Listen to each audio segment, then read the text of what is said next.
जज्बातों पे मेरा जोर नहीं, सशक्त हूँ व साकार भी हूँ मैं, नारी हूँ कमजोर नहीं। यही समय है, सही समय है, नारी शक्ति का अनमोल समय। वास्तव में समय है काटकर फेंकने का पुरानी चली आ रही रूढ़ियों को, हटाकर उन्हें बसा लेने का एक नया संसार नारी का। नारी तुम केवल श्रद्धा हो विश्वास रजत नभ तक पल में, पीयूष स्रोत से बहा करो जीवन के सुंदर समतल में। समय है नारी के भीतर की श्रद्धा में, उसके विश्वास में ही उसका सामर्थ्य, उसकी शक्तियां और उसकी संभावनाओं को खोज लेने का। जब उभरती है नारी छेद कर बाधाएं, पा लेती है आसमान, समय है इसे भी समझ लेने का। The most prominent problem women have faced all around the world today.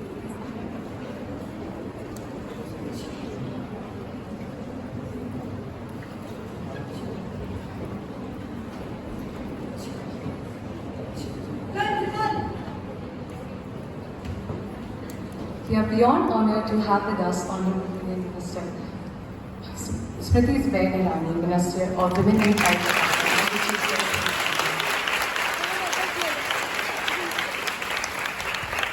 Ma'am has served in countless key ministries for India, including Ministry of Minority Affairs and Ministry of Human Resource Development. She has been a Member of Parliament since 2011 and known for the Rising of the Land.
We have with us a self-curated box from Skill Hub, MH Vataparan, which has been created in the recycling unit of Vedanta House.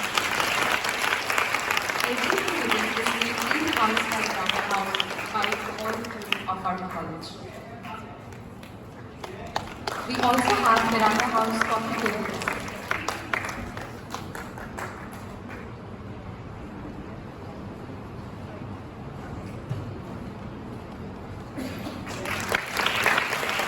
नारी शक्ति जो संसार रचती है और समाई रहती है उसे अपने ही भीतर, ऐसे ही ज्ञान की प्रतिमा है माँ सरस्वती। भेंट दी जा रही है यह चित्रकला जो हर्षिता हिस्ट्री ऑनर्स की तृतीय वर्ष की छात्रा, जो अद्वितीय फाइन आर्ट सोसाइटी की सदस्य भी है, द्वारा रचित है, जिन्होंने नारी के भीतर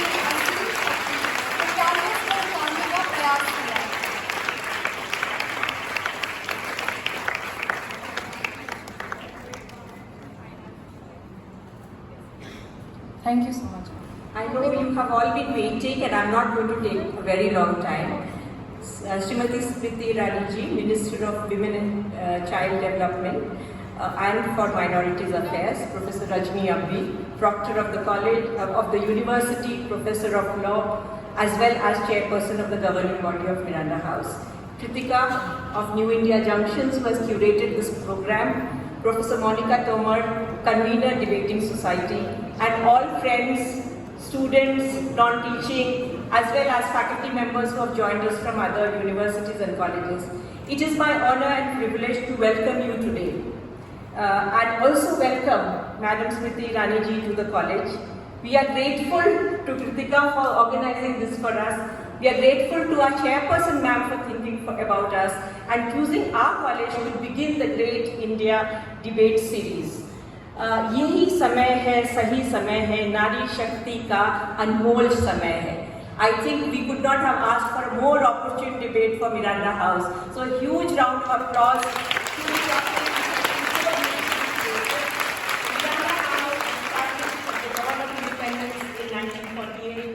Has a rich legacy of women's, for striving for women's education and citizens and rise for nation building. New India Junction acts as a channel between the change makers of today and leaders of tomorrow. We're also very delighted to have with us Ms. Kritika Bhandari, an alumnus of National Law University, Delhi. She will be the moderator of the event with News India Junction. She is also the founding member and trustee of Vinay Bhuvan University and IFM institutions. Joining us as judges, we have ACE lawyers and policy experts, Ms. Devi Panyam and Ms. Annie Thomas. I welcome you all. I would now invite ma'am to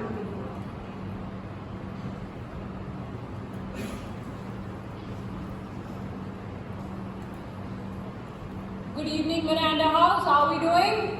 Great! I need a little more energy with that. I can't start this debate on Nari Shakti with this energy. Let's do it again. How are we doing? Great! That's the energy that we feed on.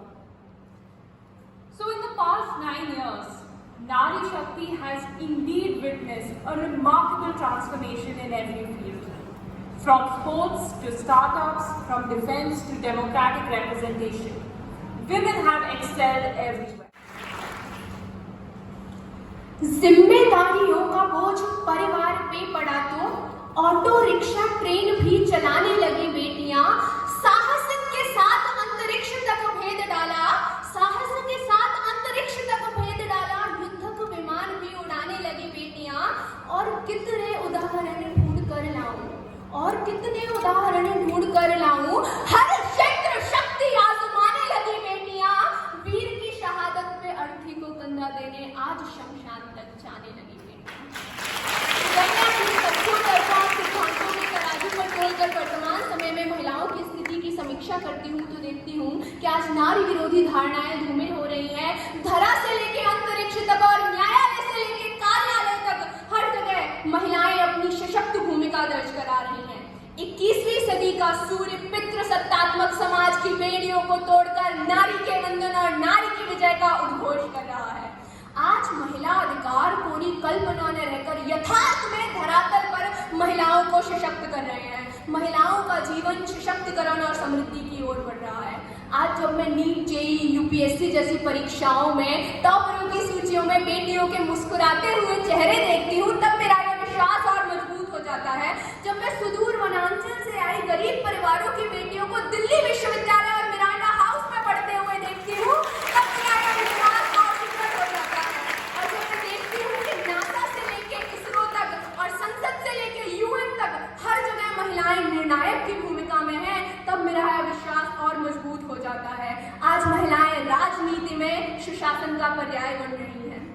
महोदय, महिलाओं की सकारात्मक रूप से बदलती स्थिति को या तो मेरे विपक्षी अपनी आंखों पर बंधी पूर्वग्रह की पट्टी को हटाकर देखना नहीं चाहते हैं या इस सत्य को स्वीकारना नहीं चाहते कि आज महिलाएं सफलता के नए सोपान चढ़ रही हैं. मैं अपने विपक्षी साथियों को बताना चाहूंगी कि IPU UN की 2021 की रिपोर्ट के अनुसार वैश्विक स्तर पर संसदीय प्रणाली में महिलाओं की भागीदारी 11% से बढ़कर 25% हुई है.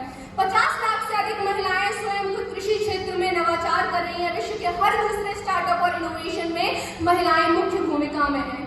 जब चंद्रयान 3 की सफलता के बाद उत्सव मनाती महिला वैज्ञानिकों की तस्वीरें सामने आती हैं और जब छोटे से गांव से निकलकर माउंट एवरेस्ट फतेह करने वाली मेघा परमार जैसी अनेकों बेटियां हमें प्रेरणा देती हैं, तब मैं प्रगाढ़ विश्वास के साथ कहती हूँ कि यही समय महिलाओं के गौरव और स्वाभिमान का समय है।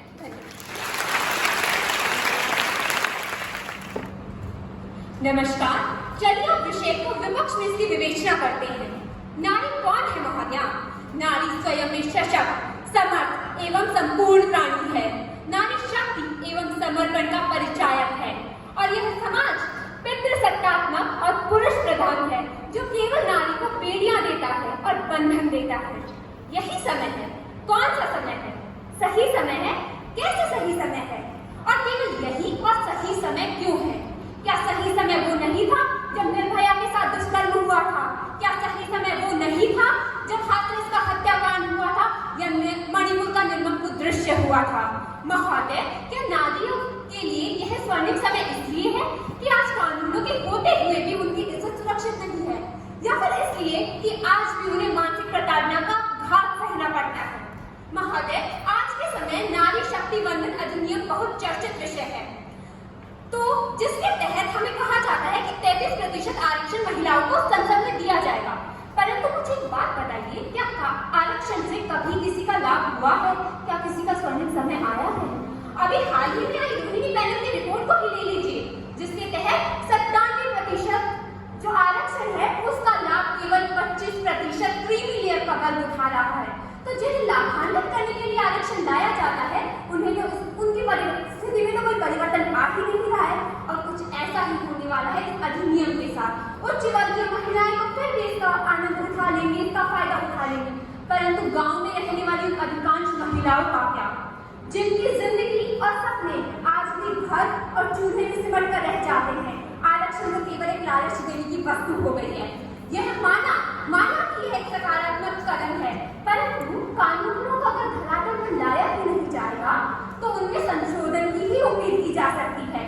G20, UNO जैसे अंतरराष्ट्रीय फोरम पर विभाग बना देने से और विभिन्न डेवलपमेंट की बात कर देने से महोदय बदलाव नहीं आ सकता है। बदलाव आएगा कदम उठाने से पहले। मेरी विपक्षी साथी कह रही है कि यह सही समय नहीं है। हाल ही में नारी शक्ति वंदन अधिनियम पारित हुआ है, परंतु मेरी विपक्षी को तब भी लगता है कि यह समय सही समय नहीं है। उनको लगता है कि आरक्षण से कुछ नहीं हुआ। यदि आरक्षण से कुछ नहीं हुआ तो आज भारत के 18 से अधिक प्रदेशों में 50% से ज्यादा महिला प्रतिनिधि कैसे हैं? 15 लाख से अधिक महिलाएं आज भारत में जनप्रतिनिधि की भूमिका में हैं। हाँ, हम पितृसत्तात्मक समाज में रहते हैं, हमारी सोच में ये मानसिकता गहराई में समाई हुई है, लेकिन हमारी सरकार और प्रयासों द्वारा लाडली लक्ष्मी योजना, सुकन्या समृद्धि योजना, लाडली बहन योजना से हम महिलाओं को धरातल पर सशक्त करने का प्रयास कर रहे हैं और यह हमें साफ तौर पर दिखाई दे रहा है। आज महिलाएं नीति निर्माताओं की भूमिका में हैं। प्रतिपक्ष कहता है नारी द्वारा युद्धक विमान उड़ाने की बात की जाती है, परंतु महोदय ये बताइए कि अगर नारी कोई भी वीरता का या साहस का कार्य करती है तो उसे मर्दानी क्यों कहा जाता है?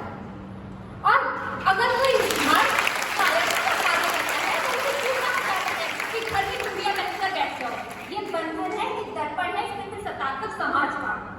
अब ये बताइए, ये कहते हैं कि अब हम इस पर विचार करते हैं कि संपूर्ण संसद में केवल 102 महिलाएं हैं और सर्वोच्च न्यायालय में 34 में से केवल 3 महिला जज हैं। तो अगर इनको देखकर इन्हें महिलाओं का प्रतिनिधित्व व्यापक लगता है तो महोदय आपको अपना नजरिया बदलने की जरूरत है। चलिए वैश्विक स्तर पर कुछ बात करते हैं। यूएन विमेन रेजोल्यूशन के अनुसार वर्तमान में केवल 15 राष्ट्रों में राज्य प्रधान एवं 16 राष्ट्रों में सरकार प्रधान के रूप में महिलाएं नियुक्त हैं। दूसरी बात, IMF की रिपोर्ट के अनुसार महिलाओं का अधिकांश जो क्षेत्र है प्रतिनिधित्व का वो अनौपचारिक क्षेत्र एवं अधीनता में है और लघुतम जो क्षेत्र है वो है नेतृत्व का। तीसरी बात, एंटरप्रेन्योरशिप की और कॉर्पोरेट जगत की बात की गई है तो केवल 10 में से 2 पद महिलाओं के लिए हैं पूरे यूरोप में, जो कि महिला सशक्तिकरण की मिसालें देता है। तो अब सर आप विचार कर ये बताइए कि ये पूंजीवादी और पितृसत्तात्मक समाज का अस्त और दमन होता कहाँ दिखाई दे रहा है प्रतिपक्ष को। दूसरी बात, यूनिसेफ की जो रिपोर्ट है उसके तहत कोविड काल के बाद महिलाओं की स्थिति में शिक्षा, रोजगार एवं स्वास्थ्य में कमी आई है और हिंसा, असुरक्षा और भेदभाव में बढ़ोतरी हुई है। तो प्रतिपक्ष को उन उज्जवल प्रतिभाओं को नजरअंदाज कैसे कर रहा है जो इस दमन का शिकार हुई है। प्रतिपक्ष कहता है कि इस अधिनियम के आने से महिलाओं को राजनीतिक सशक्तिकरण मिलेगा।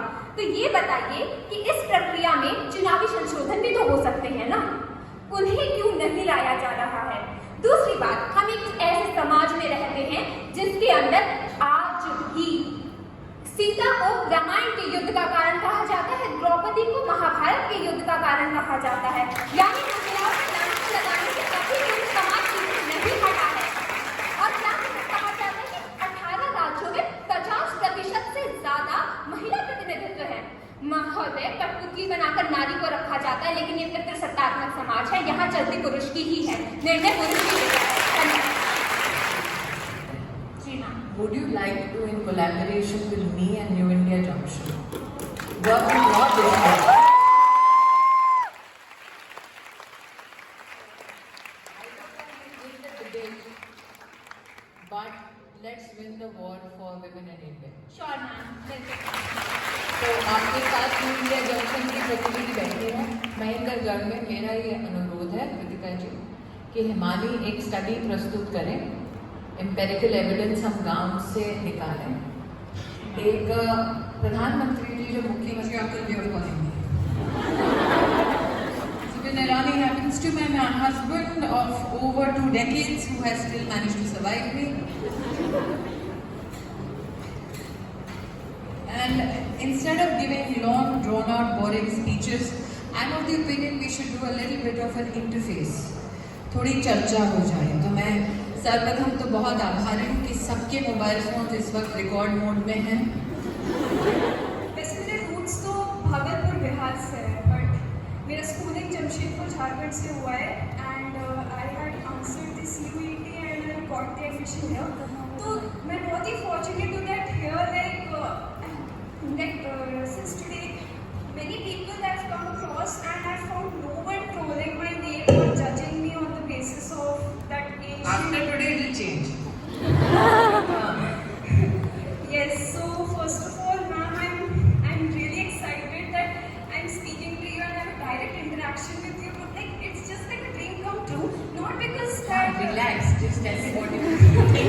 Yes, so ma'am, like to be very honest, before 2019, I never knew you or anything about you. I didn't know that you were a TV actress. Yes. Very good. I'm so happy to meet you. During the Lok Sabha elections, while I was watching the television, so there like I was particularly watching the Amethi elections, wherein you had organized several campaigns. So do you think they sent me to Amethi because I was a woman? Ma'am, not because you're a woman, because you're I was capable. the best damn fighter they could get against a good That's what I'm saying. It's not but it is because of the capability, whether it is a male or a female or any other gender. I'm so happy to meet somebody who didn't know before 2019 that I existed.